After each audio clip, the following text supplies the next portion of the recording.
Welcome back. This week, Ugandan lawmakers passed their controversial anti-gay bill. This resulted in global reaction from civil society and NGOs around the world. Human Rights Watch says the President Museveni should reject the bill and Parliament should introduce comprehensive non-discrimination legislation that would protect sexual and other minorities in line with Uganda's constitution.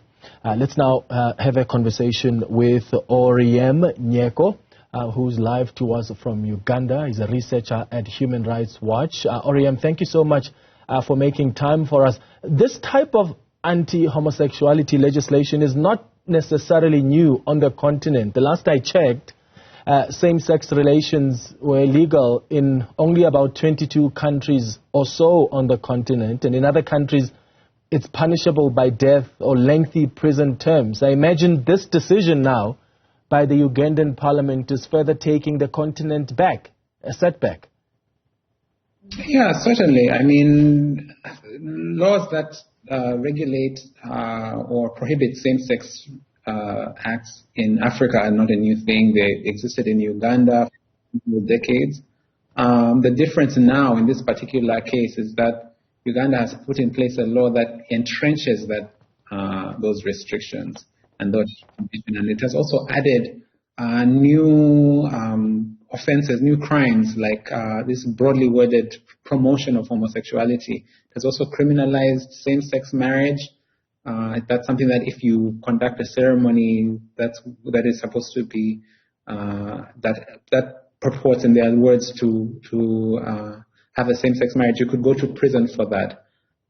So basically what we're doing is entrenching anti-LGBT laws even further than what was the case before. Yeah. So there are already Ugandans that are being persecuted under existing laws. How different is this legislation from the existing laws on homosexuality? My understanding is people were not being prosecuted for consensual acts.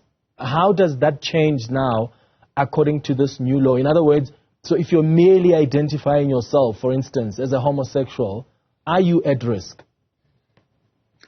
Well, what the previous situation was that the penal code, which had a provision in it, which was inherited basically from the British when Uganda was a colony of the United Kingdom, which prohibited same-sex relations. And that had been in existence for decades and really wasn't implemented because it's very difficult to prosecute somebody for consensual sex between adults. What this law is doing now is making it such that whether somebody consents, whether somebody is an adult or not, if they have sex with somebody who is of the same sex, then they have committed a criminal offense. And it's also making it a crime for somebody to not report the knowledge or the suspicion of two people of the same sex having sex. So what it basically is promoting is a culture of whistleblowing, of people reporting what other people are doing in the privacy of their homes among each other. And, that obviously creates room for all kinds of violations of people's rights to privacy and also just to live their lives how they choose to live it. And I think that has serious ramifications just for so many people's lives and not just sexual minorities. Mm-hmm. So who would represent those that are targeted by this law? Who would represent them in court? And won't those lawyers then be accused of promoting homosexuality? Yeah, that's the other thing that this law provides for is this broad and almost meaningless term, promotion of homosexuality.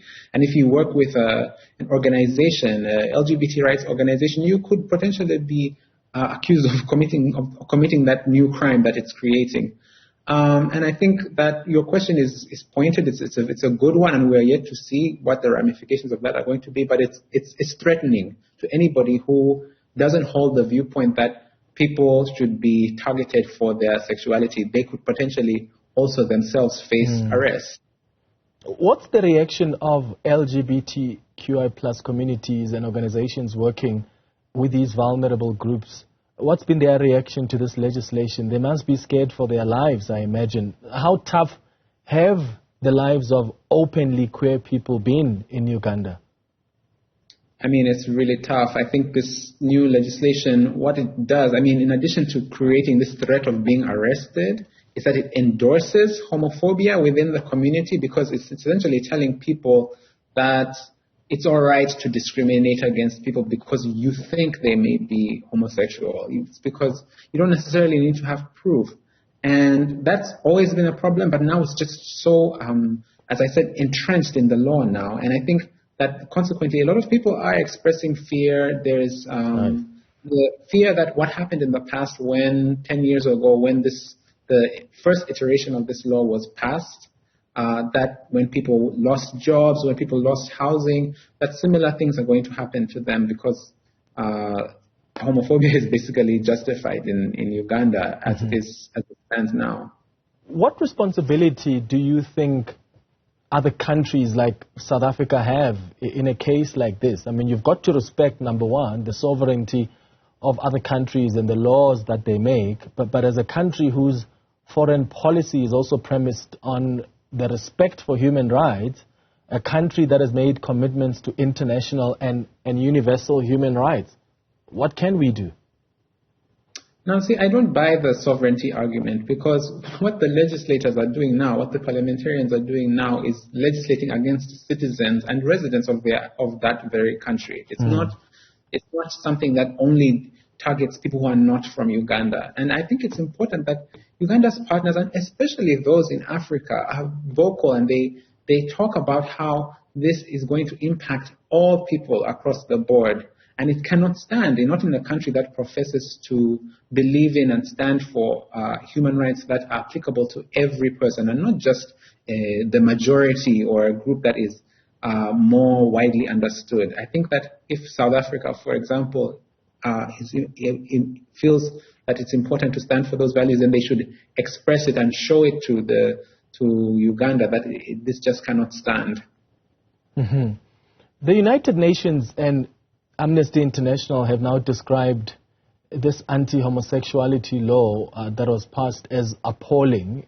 They are now calling for President Yoweri Museveni to reject this legislation. What are the chances that he won't sign it into law? So the main reason for that call, and we are making the same call as Human Rights Watch, is that in the past Museveni has demonstrated, a willingness not to sign legislation that has been as restricted as this. 2 years ago, there was a similar bill that was passed, and he refused to sign it on the basis that the penal code already had provisions for that. The problem now is that the parliamentarians amended the penal code through this new bill to repeal the section that criminalizes same-sex relations, and have included it now in this new bill. So Museveni's previous argument that, the penal code already has that provision, basically won't stand. So ideally he should refuse to sign it, because it's not in line with the principles that Uganda claims to uphold in its own constitution. And I think that would send a very strong message that he and Uganda as a country upholds human rights principles, which this bill clearly doesn't fall in line with. All right. Oryem Nyeko, researcher at Human Rights Watch. Thank you.